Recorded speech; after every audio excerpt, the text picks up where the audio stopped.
Hello guys, good morning, good afternoon, good evening. Welcome to this short tutorial.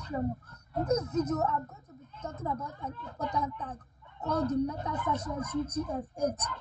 This tag, you can display a web page on like an Android phone, a laptop, and like a PC a laptop is more like bigger and larger in screen resolution than a Android phone.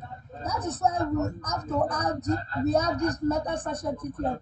This meta session TTF enables our web page to size onto any device, such as you can size this meta session TTF8 can enable our web page to size us at any even like it sets it's not like it's an automatic, it just automatically sets any like resizes our web page to the screen resolution of a phone, a laptop, or all the rest.